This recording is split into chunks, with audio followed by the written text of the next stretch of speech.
ప్రియమైన సహోదరి సహోదరులారా, మీకో శుభవార్త.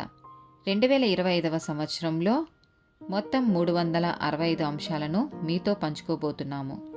జనవరి 1వ తేదీ నుండి ప్రతిరోజు ఒక అంశము మరియు దానికి సంబంధించిన వాక్యమును పంచుకుంటాము.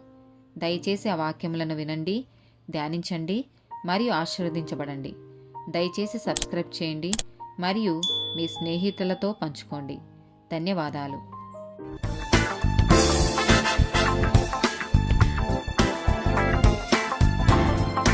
92nd డే టాపిక్ క్రమశిక్షణ. కీర్తనల గ్రంథము 119వ అధ్యాయము 71 నుండి 73 వచనాలు. నేను నీ కట్టడలను నేర్చుకొనున్నట్లు శ్రమనొందియుండుట నాకు మేలాయెను. వేల కొలది వెండి బంగారు నాణ్యముల కంటే నీవిచ్చిన ధర్మశాస్త్రము నాకు మేలు. నీ చేతులు నన్ను నిర్మించి నాకు రూపు ఏర్పరచెను. నేను నీ ఆజ్ఞలను నేర్చుకొనున్నట్లు నాకు బుద్ధి దయచేయుము. రోమీలకు రాసిన పత్రిక 5వ అధ్యాయము 3 నుండి 5 వచనాలు. అంతేకాదు, శ్రమ ఓర్పును, ఓర్పు పరీక్షను, పరీక్ష నిరీక్షణను కలగచేయునని ఎరిగి శ్రమలయందును అతిశయపడుదము. ఎందుకనగా ఈ నిరీక్షణ మనలను సిగ్గుపరచదు. మనకు అనుగ్రహింపబడిన పరిశుద్ధాత్మ ద్వారా దేవుని ప్రేమ మన హృదయములలో కుమ్మరింపబడి ఉన్నది. యాకోబు రాసిన పత్రిక 1వ అధ్యాయము 12వ వచనం. శోధన సహించువాడు ధన్యుడు, అతడు శోధనకు నిలిచిన వాడై ప్రభువు తన్ను ప్రేమించు వారికి వాగ్దానము చేసిన జీవ కిరీటం పొందును. రోమీలకు రాసిన పత్రిక 8వ అధ్యాయము 18, 28 వచనాలు. మన ఎడల ప్రత్యక్షము కాబోవు మహిమ ఎదుట ఇప్పటి కాలపు శ్రమలు ఎన్నదగినవి కావని ఎంచుచున్నాను. దేవుని ప్రేమించు వారికి, అనగా ఆయన సంకల్పము చొప్పున పిలువబడిన వారికి మేలు కలుగుటకై సమస్తమును సమకూడి జరుగునని ఎరుగుదము. 1 కొరింథీయులకు రాసిన పత్రిక 10వ అధ్యాయము 13వ వచనం. సాధారణముగా మనుషులకు కలుగు శోధన తప్ప మరి ఏదీయు మీకు సంభవింపలేదు. దేవుడు నమ్మదగినవాడు. మీరు సహింపగలిగినంత కంటే ఎక్కువగా ఆయన మిమ్మును శోధింపనీయడు. అంతేకాదు, సహింపగలుగుటకు ఆయన శోధనతో కూడా తప్పించుకొను మార్గమును కలగచేయును.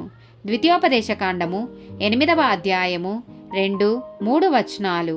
మరియు నీవు ఆయన ఆజ్ఞలను గైకొందువో లేదో నిన్ను శోధించి నీ హృదయంలోనున్నది తెలుసుకొనుటకు నిన్ను అణచు నిమిత్తమును అరణ్యములో ఈ 40 సంవత్సరములు నీ దేవుడైన యెహోవా నిన్ను నడిపించిన మార్గం అంతటిని జ్ఞాపకం చేసుకొనుము. ఆహారము వలననే గాక యెహోవా సెలవిచ్చిన ప్రతి మాట వలన నరులు బ్రతుకుదురని నీకు తెలియచేయుటకు ఆయన నిన్ను అణచి నీకు ఆకలి కలగచేసి నీవే గాని నీ పితరులే గాని ఎన్నడెరుగని మన్నాతో నిన్ను పోషించెను.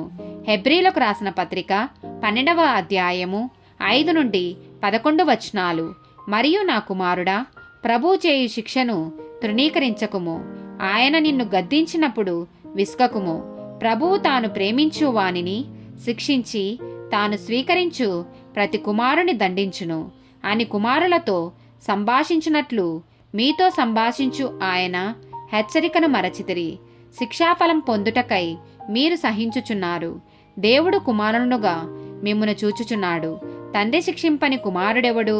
కుమారులైన వారందరూ శిక్షలో పాలు పొందుచున్నారు. మీరు పొందని ఎడల దుర్బీజులే గాని కుమారులు కారు. మరియు శరీర సంబంధులైన తండ్రులు మనకు శిక్షకులై ఉండిరి. వారి యందు భయభక్తులు కలిగి ఉంటిమి. అట్లయితే ఆత్మలకు తండ్రి అయిన వానికి మరి ఎక్కువగా లోబడి బ్రతకవలెను గదా.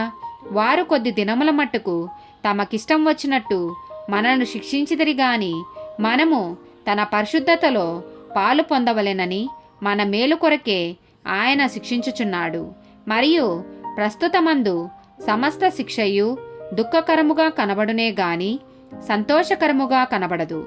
అయినను దానియందు అభ్యాసం కలిగిన వారికి అది నీతియను సమాధానకరమైన ఫలమిచ్చును. ప్రకటన గ్రంథము 3వ అధ్యాయము 19, 20 వచనాలు. నేను ప్రేమించు వారినందరినీ గద్దించి శిక్షించుచున్నాను గనుక నీవు ఆసక్తి కలిగి మారుమనసు పొందుము. ఇదిగో, నేను తలుపు నొద్ద నిల్చుండి తట్టుచున్నాను. ఎవడైనను నా స్వరము విని తలుపు తీసిన ఎడల నేను అతని యొద్దకు వచ్చి అతనితో నేనును నాతో కూడా అతనును భోజనము చేయుదము. ఆమేన్.